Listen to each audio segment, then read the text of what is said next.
Good evening and welcome to World Today. I'm Amritpal Singh. This is a brand new show on DD India, which from here on will be your daily window to the world.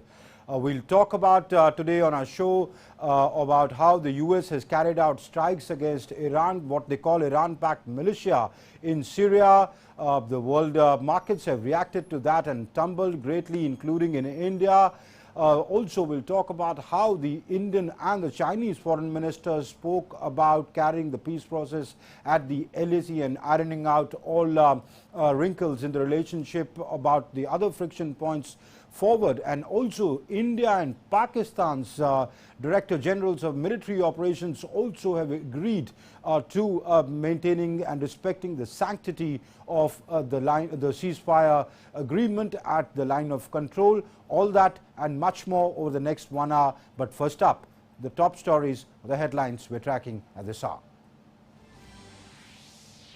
US carries out airstrikes against Iranian-backed militia facilities in Syria. US President Joe Biden directs US military airstrikes in eastern Syria in a calibrated response to rocket attacks against US targets in Iraq.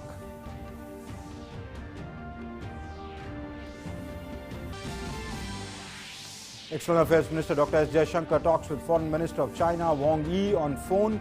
Both discuss the situation along the line of actual control in eastern Ladakh, say should now quickly resolve the remaining issues.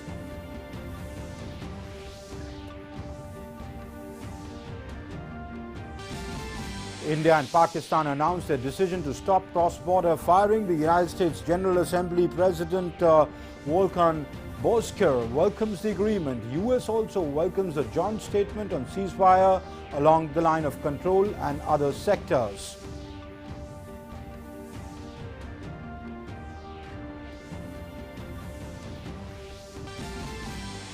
And the nation remembers the exceptional courage and diligence of brave soldiers on the second anniversary of the Balakot Airstrikes.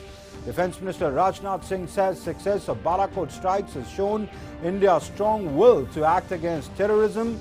Home Minister Amit Shah salutes the brave hearts.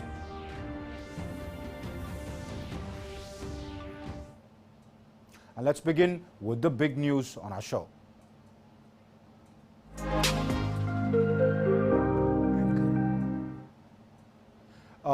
United States has attacked the Syrian in Syria, the facilities of Iran-backed militia.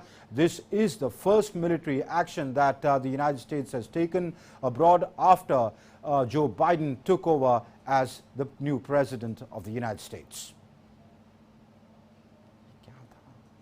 In a major move, the US military has carried out airstrike targeting Iran-backed militias in Syria. US President Joe Biden on February 25th directed US military airstrikes in eastern Syria against facilities belonging to what the Pentagon said were Iran-backed militia in a calibrated response to rocket attacks against US targets in Iraq.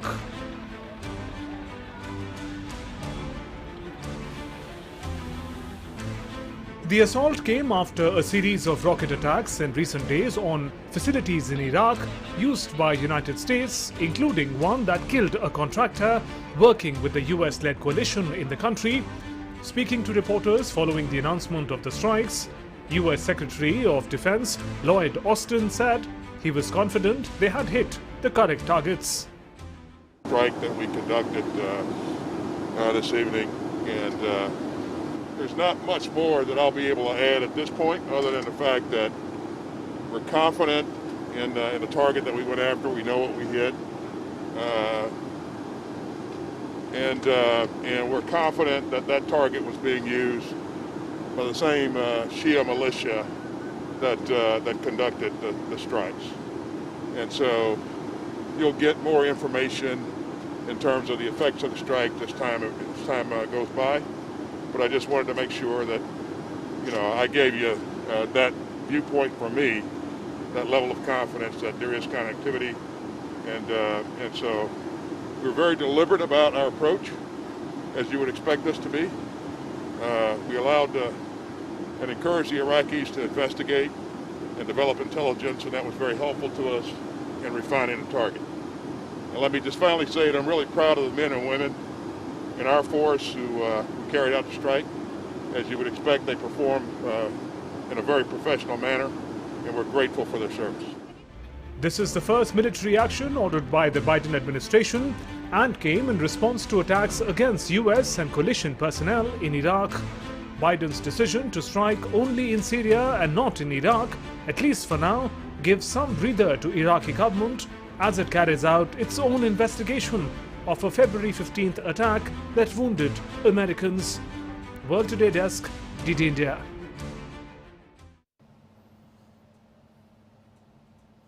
And to talk more about this development, which could have worldwide ramifications, I have with me Kamar Aga. He's an expert of strategic affairs. Kamar, many thanks for joining us on World Today. First, may your opening reaction to what these about the strikes that the United States has carried out in Syria. Was this on expected lines?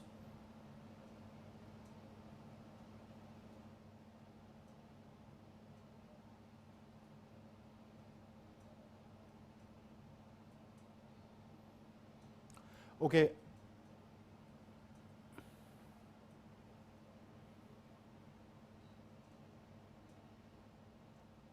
Kamar, good evening. Can you hear me, Kamar?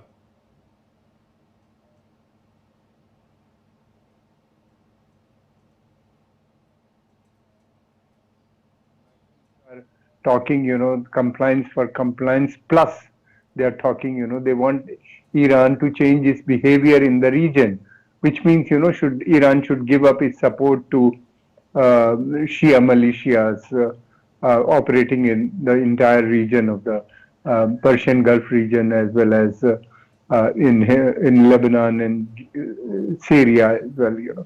So this is a pressure tactics. Let's see how Iran responds or how these militias are responding. It is very easy for Americans to fight with the regular army. But for any army, it is difficult to deal with the proxies or, these militant groups because they are engaged in a guerrilla warfare. And therefore, it becomes difficult for any, because we have seen Americans have found much difficulty in dealing with Hezbollah or with the Taliban in Afghanistan. So therefore, how much pressure will exert on Iran. Secondly, I don't think talks are going to be resumed in any time soon. Americans will wait till the forthcoming election in Iran, which is due in sometime in May, June. So after that, possibility is there. But before that, the pressure is there on Iran to behave and accept the American terms and conditions. But the Iranian leadership, basically is controlled by the extremist elements within they are the ones who control most of the institutions in Iran.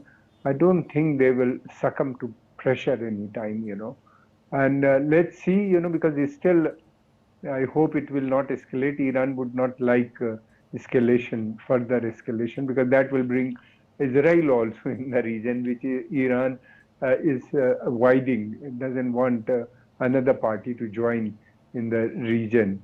So therefore, hopefully, some mediation is also going on. Qatar is mediating on behalf of Iran, or a number of countries, in fact. The European Union also wants no escalation, but they also want negotiations with Iran. So either if the pressure works, then talks will resume. Otherwise, further escalation will take place. How long it will take place? How many? Because if the escalation takes place, it will spread into the region, because these militant groups are operating in different part of the Persian Gulf region, or the Arab Gulf region, what the Arab calls it, and Lebanon. So the possibility of escalation of the tension in the whole region. So this tension is not neither in the interest of American nor in the interest of Iran or the countries of the region, Iraq or Syria or anybody else. Let's see how things are moving in the coming days and weeks. All right, Kamar, we'll talk about that, but first let's talk about the American action and the motivations for it. When the Democrats took over, it was widely perceived that they'll be more conciliatory as, compared with the Republicans. But what is Joe Biden trying to send the message? Is he trying to send that when it comes to dealing with so-called, enemies of the United States, its foreign policy remains consistent, or is he trying to send a strong message that the new administration should not be taken lightly, and if it is so required, it will hit out at those who do not fall in line with the United States? You see, Biden is under pressure from the Republican and particularly from the Trump followers. They are portraying him as a weak president who would be only for one term president. A transition president. Transition president, So he's trying to show the American people, that I'm also a very strong president. I have both the options, the negotiation with the Iranians. I want to settle this dispute through negotiation, through diplomacy, but at the same time, I'll not. So you're saying this message is for as much for the Iranians, as much for the Americans as it is for the Iranians? Yeah, both, for both the people, he's trying to show that he's a strong president. And second thing, in America, policy don't change with the change of presidents, because we have what we are seeing, on Iran or in China, almost more or less same continuation of policies. There's not much change, except, that Trump was using military means, Trump was using pressure tactics. Here, he was signaling that I'm prepared to negotiate, come to the table and talk it out, But the demands are the same, because he is also demanding that Iran should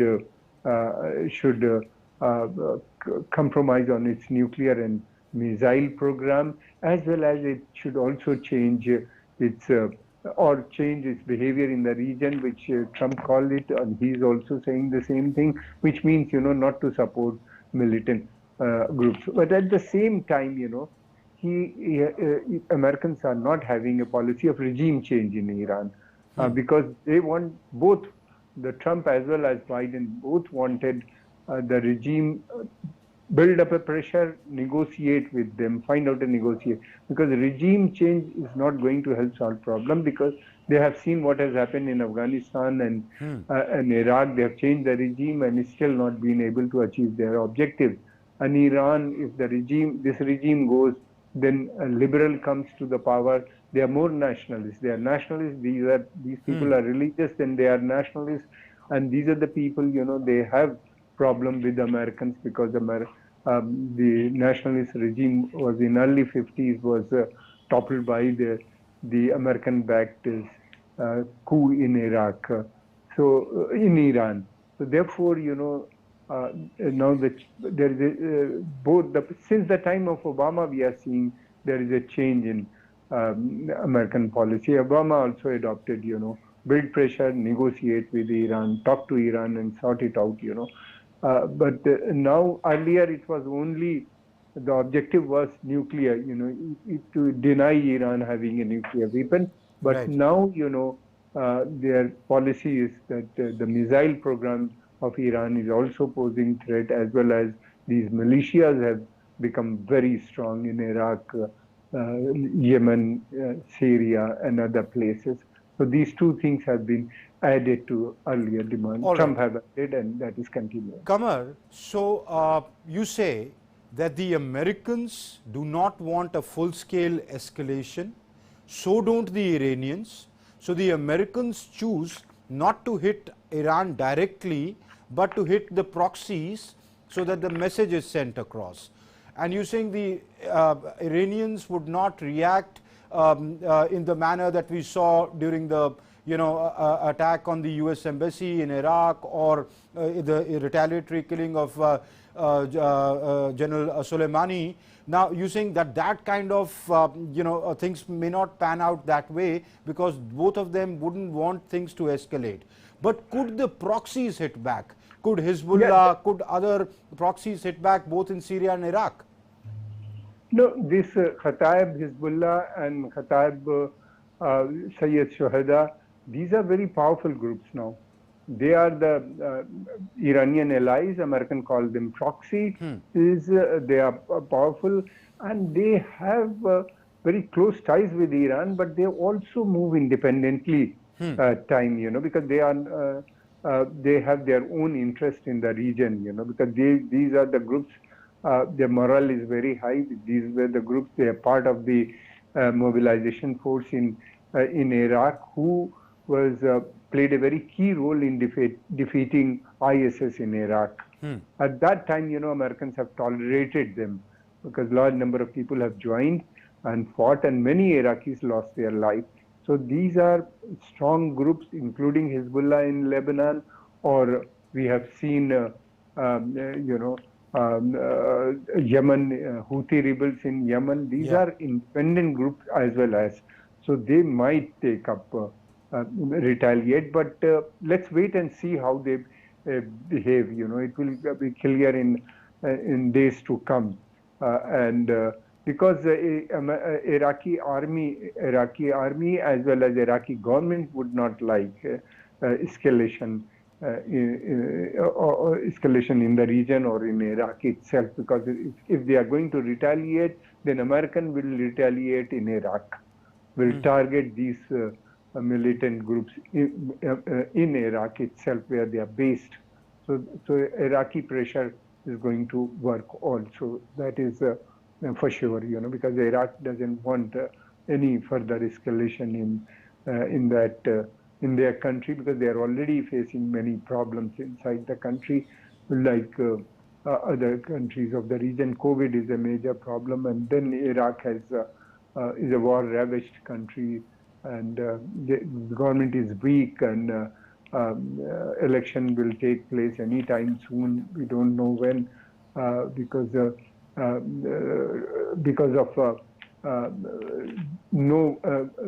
the political instability in Iraq is there. So all economic crisis also they are facing. So they would also pressure Iran as well as these Shia militias not to spiral the conflict into conflict. These things. So these are the things. We all right. Wait and see. Next few days. And see how it pans out. Kamal, before I let you go, what impact do you think it would have in the Middle East or West Asia, as we call it, or the Arab world, or even in the Persian world? No, this is a limited thing, So far it is limited.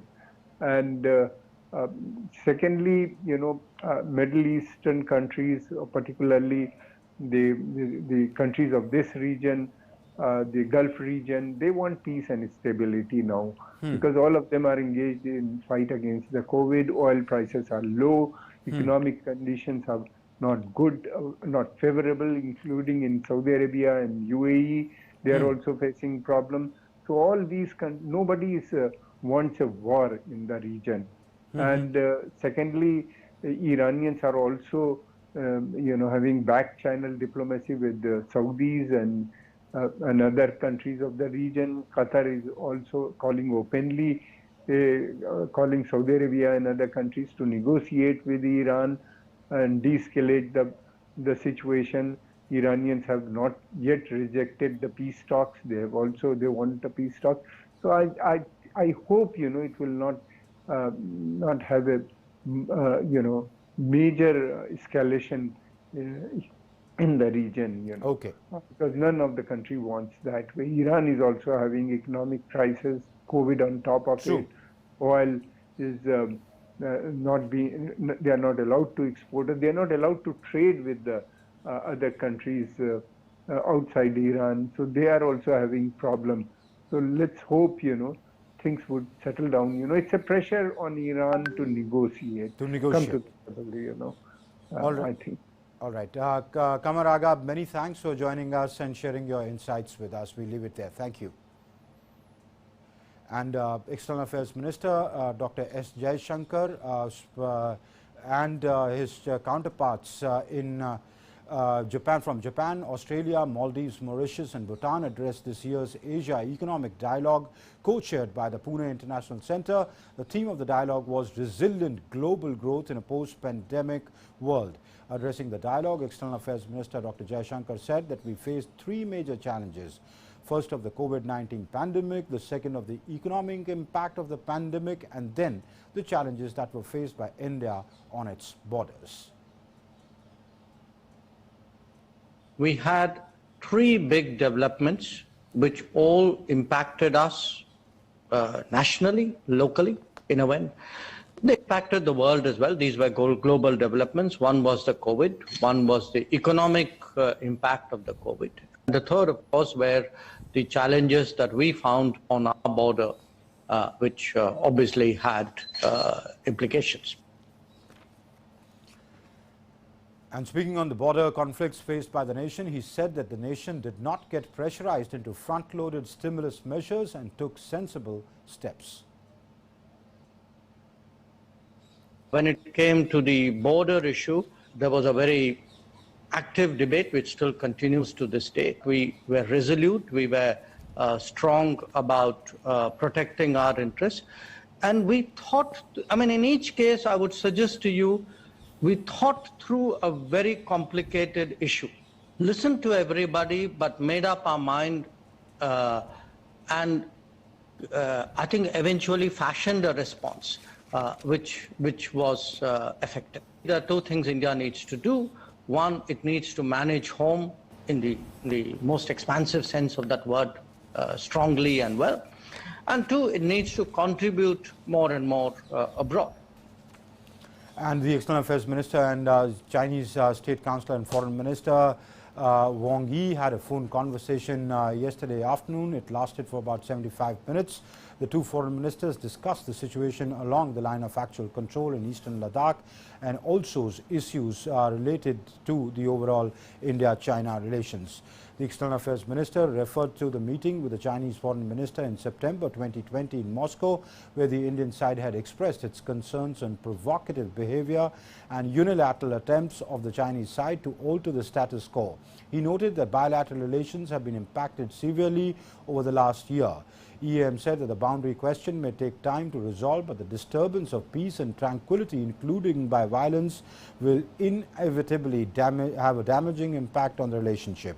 The EAM said that during their meeting in Moscow last year, both ministers had agreed that the situation in border areas was not in the interest of either side and decided that border troops of both sides should continue the dialogue, quickly disengage and ease tensions. The External Affairs Minister noted that the two sides had maintained continuous communication since then through both the diplomatic and military channels. This had led to progress as both sides had successfully disengaged in the Pangong Lake area earlier this month. Noting the completion of disengagement in the Pangong Lake area, the External Affairs Minister emphasized that both sides should now quickly resolve the remaining issues along the LAC in eastern Ladakh. External Affairs Minister said that once disengagement is completed at all friction points, then the two sides could also look at broader de-escalation of troops in the area and work towards restoration of peace and tranquility. State Councillor and Foreign Minister Wang Yi, on his part, expressed satisfaction at the progress made so far. It was an important step forward for the restoration of peace and tranquility in the border areas. He felt that both sides should make efforts to consolidate outcomes. It was also necessary to sincerely implement the common understanding reached at various levels. He spoke about the need to improve management and control in the border areas. The External Affairs Minister highlighted that both sides had always agreed that maintenance of peace and tranquility in border areas was an essential basis for development of bilateral relations. A prolongation of the existing situation was not in the interest of either side. It was therefore necessary that the two sides should work towards early resolution of the remaining issues. It was also agreed that it was necessary to disengage at all friction points in order to contemplate de-escalation of forces in that sector.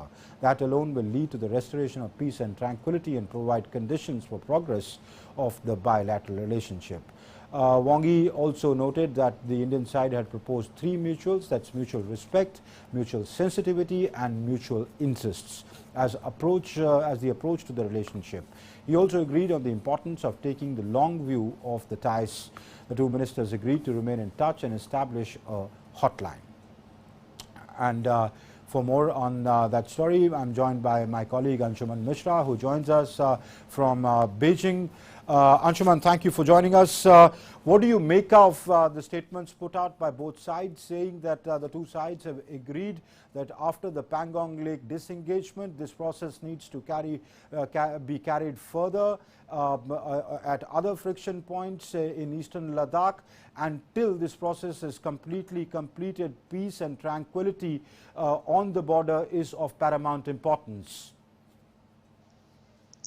Yes, Amrit, the talk between the two foreign ministers is of a great importance, because if you see at both the statements, it shows a great intent, a positive intent, that both sides wants to carry out the process of disengagement, though we are yet to see that when the next phase of disengagement begins.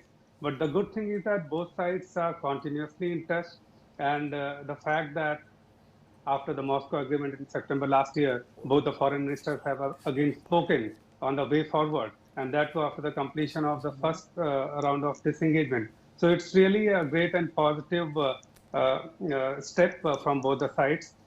And I think both the sides have also realized that they need a better means of communication and for the border management. And that's why they have agreed for establishment of a hotline. Though we don't have any details as of yet that at which level this hotline will be established, whether it will be at the level of foreign ministers or with the foreign ministries or the other officials. But it's whatever level it is, it's definitely a very good and a positive step from it. You know, Anshuman, the disengagement at the Pangong Lake was in the sense in the aftermath of the two foreign ministers having talked and then having over the phone first and then having met at Moscow on the sidelines of the SCO. Now that this talk over the phone line has happened, does it give direction to the military leaderships of both countries to sort of move the process down to disengagement at the other friction points and carry it out in the manner it was carried out at Pangong So? Yes, definitely, because if you see last year's Galwan incident, which happened at the time of the disengagement, actually, which was taking place at that time, and this unfortunate incident happened. And after 8 years after that, 8 months after that incident, both the troops were facing eye to eye to each other at LAC, and both the sides could manage that no further casualty or any unfortunate incident happened at the border. That also shows that both the sides showed a great amount of maturity and restraint, and they were in communication to resolve any sort of differences. And ultimately, as the foreign minister also mentioned in the statement, that this has led to this disengagement, and both the sides are talking for the next level of disengagement. But yes, it's yet to be seen that when and in what shape the complete disengagement and eventually the de-escalation takes place. All right, we'll leave it there. Many thanks, Anshuman, for joining us and sharing with us the details of that. And moving on, India at the United Nations has said that Syria, the Syrian humanitarian crisis discussions were held at the Security Council today. India's ambassador to the United Nations underlined India's position that the crisis should provoke the collective conscience of the Security Council and politicization of the matter should end. This is what the Indian permanent representative to the United Nations, told the UN Security Council. Also, on the issue of talks between India and Pakistan, the Director Generals of Military Operations of India and Pakistan held discussions over the established mechanism of hotline contact. The two sides reviewed the situation along the line of control and all other sectors in a free, frank and cordial atmosphere in the interest of achieving mutually beneficial and sustainable peace along the borders. The two DGs MO agreed to address each other's core concerns and which have propensity to disturb peace and lead to violence. Both sides also agreed for strict observance of all agreements, understandings and ceasefiring along the line of control and all sectors with effect from the midnight of 24th and 25th this month. Both sides reiterated the existing mechanisms of hotline contact and border flag meetings will be utilized to resolve any unforeseen situation or misunderstanding.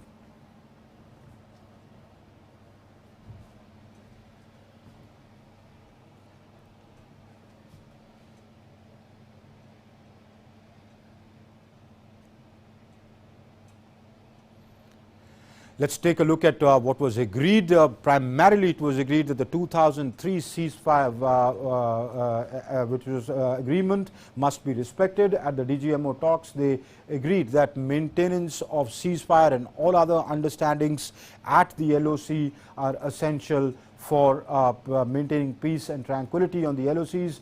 The Director Generals of the military operations reviewed the situation along the LOC at other sectors, at all sectors along the LOC.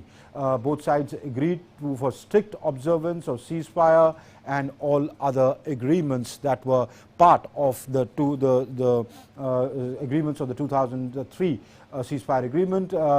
They also agreed for a hotline contact and a border flag meetings to resolve any issues of misunderstanding.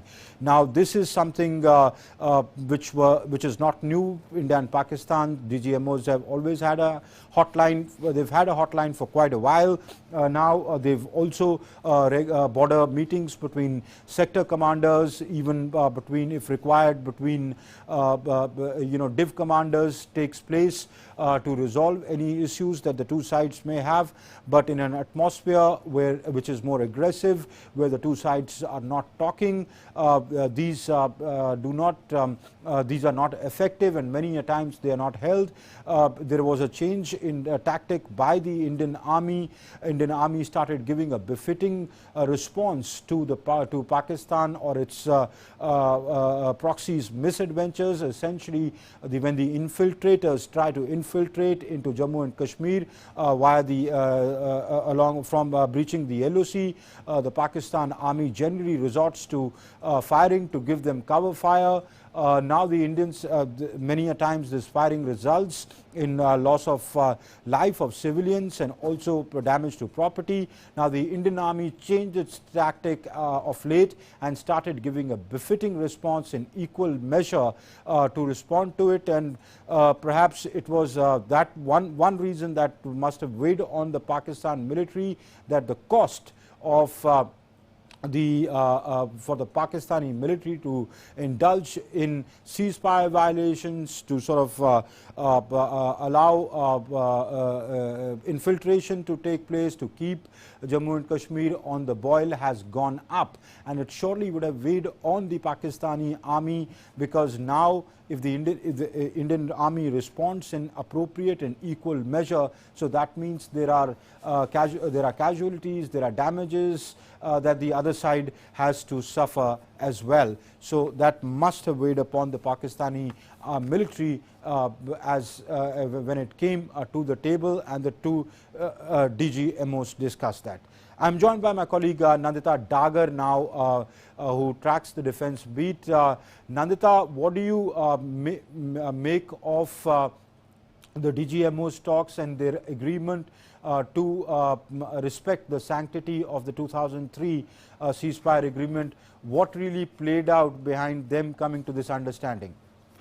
Yes, actually, Amrit, in the last DGMO talks, which are actually weekly talks, This was an understanding that the two DGMOs had come to, that the past year 2020 has seen more than 4,000 ceasefire violations, most of them in the 16 core zone, which means south of Pir Panjals, and something needed to be done about it, especially the India faces a two-front, threat from two fronts, not just from the western front, from Pakistan, but also from China on our northern borders. As you know, that we are currently in the process of disengaging at the LAC on eastern Ladakh.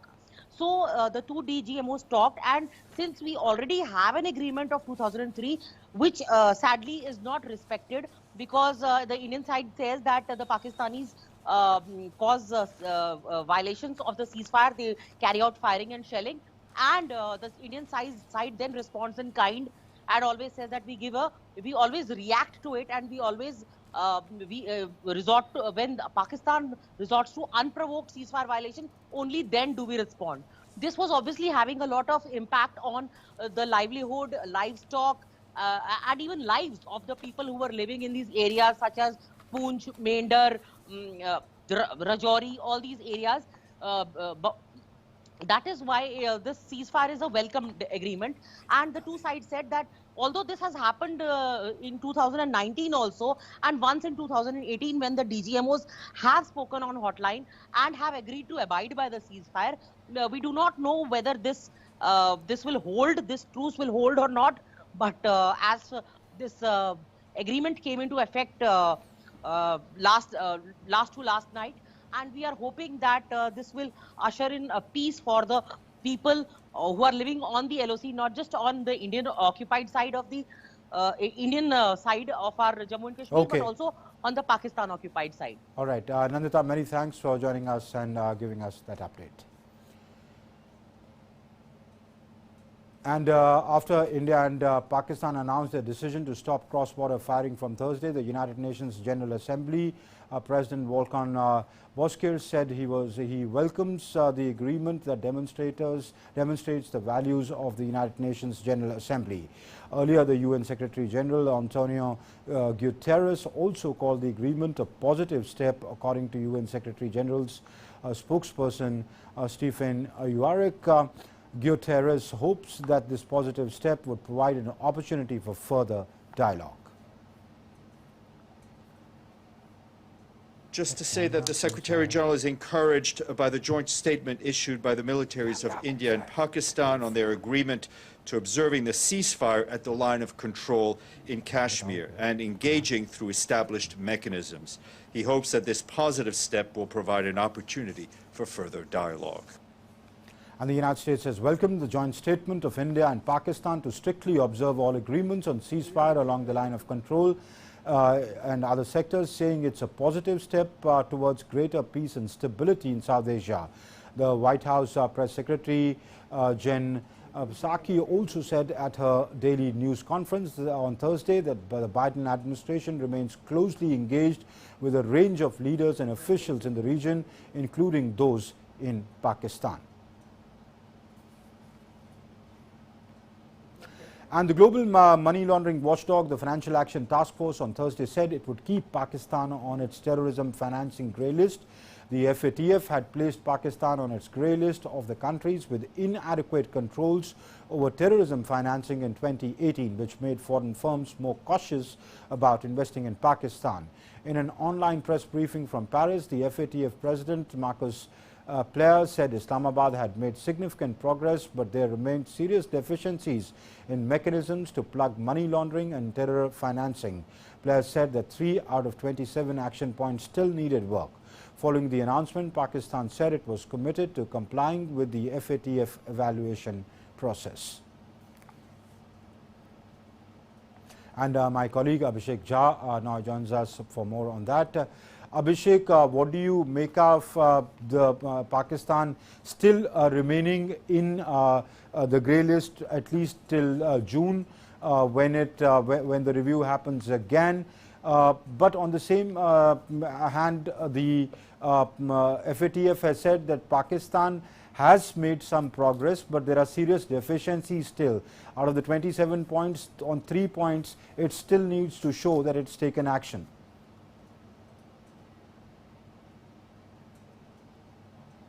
being able to comply with all those parameters that FATF has set for it to get out from that grey list. And that's quite naturally, because we have known since past many years how Pakistan state has been very much hands in gloves with these terror outfits and terrorists and those individuals involved with terror funding. Recently we had seen that Pakistan did try to do some eyewash by taking action against some individuals, especially against Hafiz Saeed also. But then those individuals were arrested not against the charges of terrorists. They were arrested on some frivolous charges, and they were shown to the media that some action has been taken against these terrorist individuals. But legally, those individuals were not being, those trials did not happen on the terror charges. So it seems that Pakistan is trying to create an image where Pakistan could be seen as a country which is trying to get out of that image of a state being accomplice in terrorist activities. The second most important thing that might have held up Pakistan's effort in cleaning its image was that the acquittal of that accused, who was acquittal of that person who was accused in Daniel Pearl murder case that happened some years back. And with this acquittal, it was made very clear to the world that not only Pakistan's government, but the many institutions, the defense, the lawyers, the judiciary, maybe most of it are actually not able to get out of that, that clusters of terrorist activities or those terrorist mafias. And that has probably been the reason why Pakistan has been clearly put in that grey list, despite being a performer on the most of the parameters, or almost 24 parameters that was said to be complied with. Okay. Abhishek, but given the fact that earlier there were 16 points that they need to take action on, they had to take action on, now they're saying that there are 3 points out of 27. In that sense, a certain pressure is easing on Pakistan.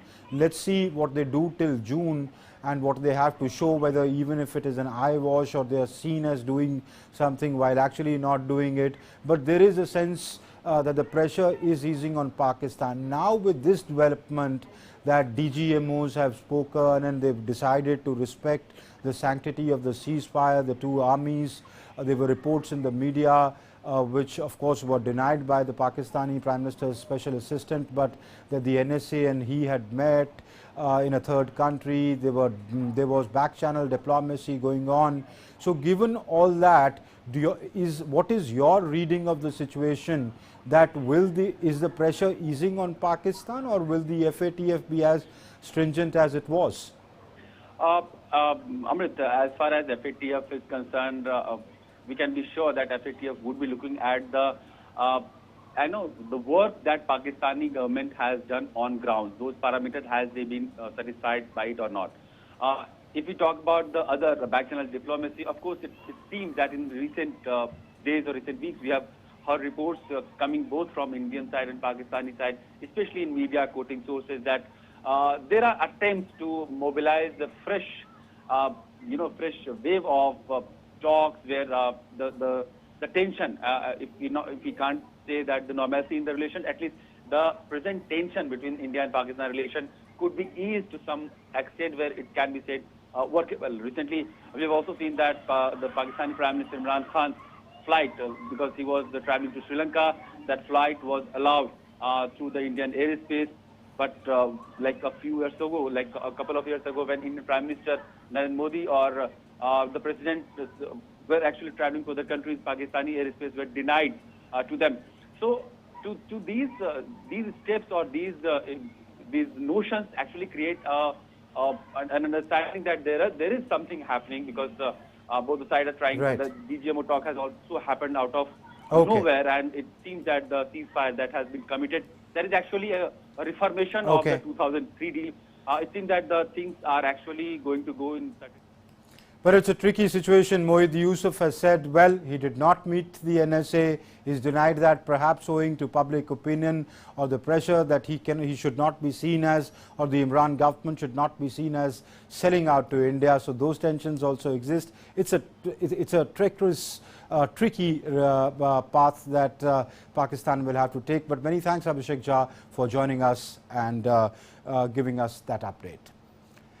And today is the second anniversary of the Balakot Airstrikes. The Balakot Airstrike was conducted on this day in 2019 in response to the February 14 Pulwama attack on a convoy of vehicles carrying CRPF personnel. In 2019, during the early hours of 26 February, airstrikes were conducted on terrorist training facilities in Balakot of Pakistan's Khyber Pakhtunkhwa province. In this operation, a very large number of Jaish-e-Mohammed terrorists, trainers, senior commanders and groups of jihadis who were being trained for Fedayeen action were eliminated. The airstrike was conducted after the terror attack by Pakistan-based terrorist organization Jaish-e-Mohammed on the CRPF convoy in Pulwama on the 14th of February of 2019, in which 40 soldiers, Indian soldiers, were martyred.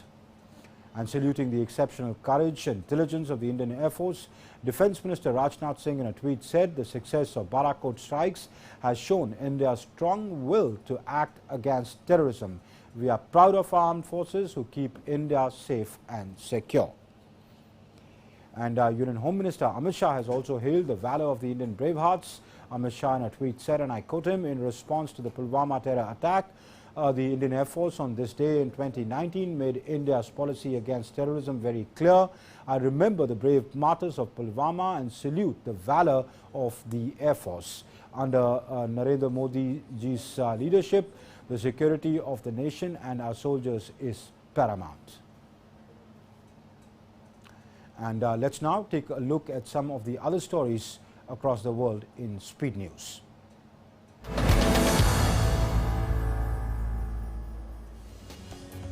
U.S. Ambassador to the United Nations Linda Thomas-Greenfield hit the ground sprinting as she arrived in New York days before the United States takes over the presidency of the UN Security Council. She presented her credentials to UN Secretary General Antonio Guterres. Thomas-Greenfield joins counterparts with decades of experience in diplomacy from Britain, France, China and Russia, which along with the United States makes up the Security Council's 5 permanent veto-wielding members. Russian diplomats working in the Pyongyang embassy had to use a handcar as they returned home from North Korea with their family members. In a video released by the Russian Foreign Ministry, diplomats and their family members are seen pushing a handcar and cheering as they cross the bridge, which serves as a demarcation line between the two countries. According to the ministry, the diplomats had to push the handcar for more than a kilometer to reach the border. The usual railroad communication between Russia and North Korea has been closed due to coronavirus. Libya's designated prime minister, chosen via a UN-facilitated process last month, has said that he had proposed a governing plan to the country's divided parliament as part of the peace process. The new interim government is intended to replace Libya's 2 rival administrations and oversee the run-up to national elections planned for December in a roadmap to end years of chronic chaos and violence. However, he did not announce any names for cabinet roles after a process of intense negotiations over recent weeks to form a government that could win acceptance across front lines. Several hundred protesters took to streets surrounding the White House in Washington, D.C., calling for the American government to intervene in an ongoing war in Ethiopia. Since November 3rd, war has been waged on the region of Tigray, which is the northern part of Ethiopia. Prime Minister Abiy Ahmed declared victory over a rebellious regional force, the Tigray People's Liberation Front, at the end of November after its fighters withdrew from the region's main cities and towns. But sporadic fighting continues in some parts of the region. In Ecuador, grieving family members of inmates killed in country's deadly prison riots faced off with police during a protest to call for justice for those killed and information on their loved ones. At least 79 inmates were killed as a result of the riots in 4 jails, making it one of the bloodiest outbreaks of prison violence in the country's history. Family members accuse authorities of failing to protect their loved ones inside. World Today Desk, DD India.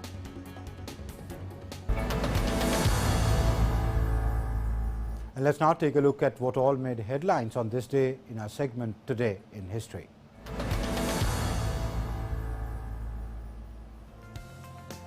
It was on February 26th in the year 1829 when Levi Strauss, a German-American businessman who founded Levi Strauss & Company, was born in Germany's Buttenheim. Levi Strauss & Company, now popularly known as Levi's, was the first company to manufacture blue jeans. The firm began its operations in 1853 from San Francisco in California. On February 26th in 1935, Robert Alexander Watson Watt demonstrated the feasibility of radar to British Air Ministry officials, leading to a drastic change in warfares. It marked the birth of what went on to become the first practical radar system, handing the Brits a secret weapon to save themselves during World War II. On February 26th in 1969, former Prime Minister of Israel Levi Eshkol died of a heart attack in Jerusalem. Eshkol served as the Prime Minister of Israel from 1963 until his death. It was on this day in 1993 when a terrorist bomb ripped through a parking garage of the World Trade Center in New York City, killing 6 and injuring over 1,000 people in the explosion. The explosion was so strong that it left a 60 feet wide crater and collapsed several steel-reinforced concrete floors in the vicinity of the blast. People of Syria voted during a referendum on new constitution on February 26 in 2012.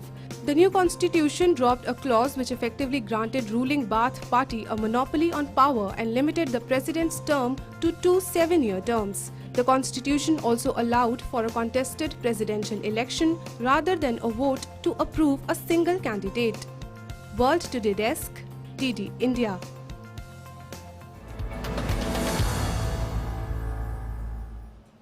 And time now for the Beyond Headlines segment, in which we showcase offbeat, funny and odd news stories from around the world. Take a look.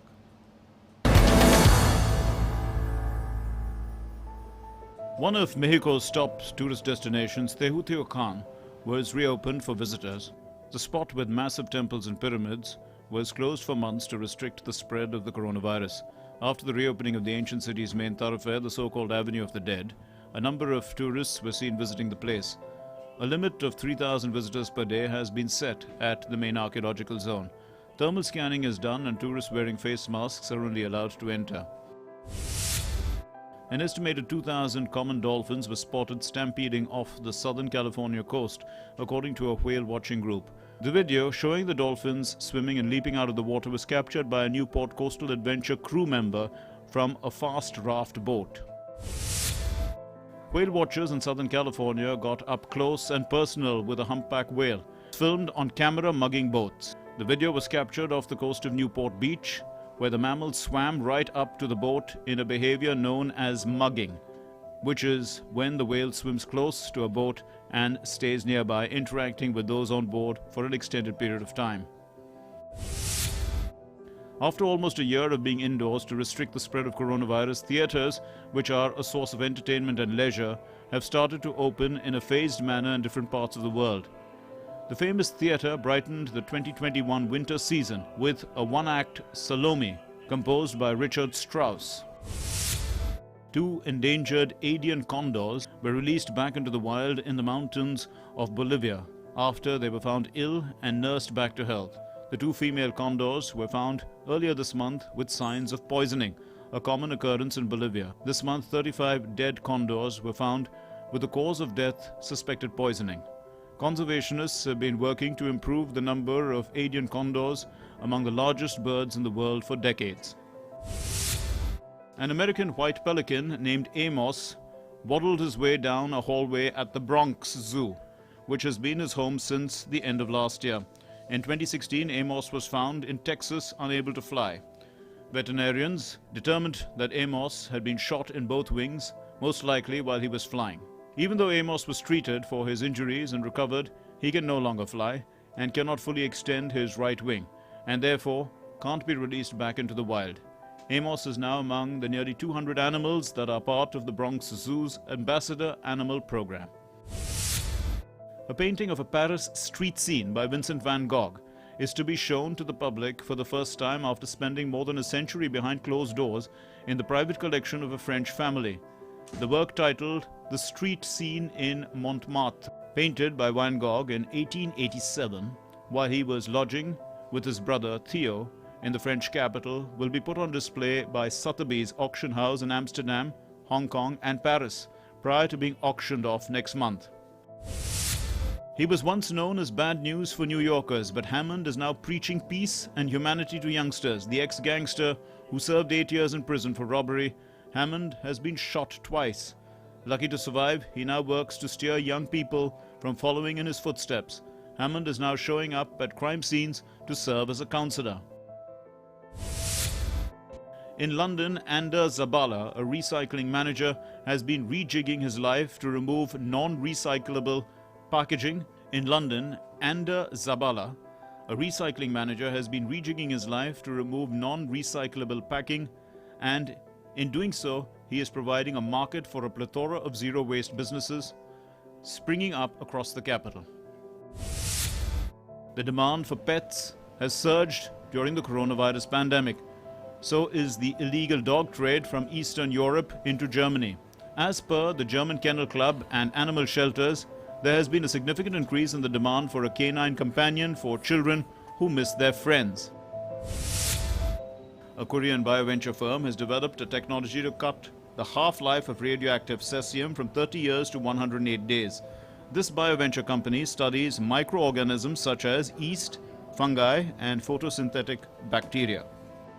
World Today Desk, DD India. And NASA scientists have released 360-degree panoramic views taken by the Mars rover Perseverance. The images show the topography, composition and weather conditions of the red planet. We leave you with these images from the red planet. Take a look. Enjoy your weekend. Thanks for watching. Namaskar.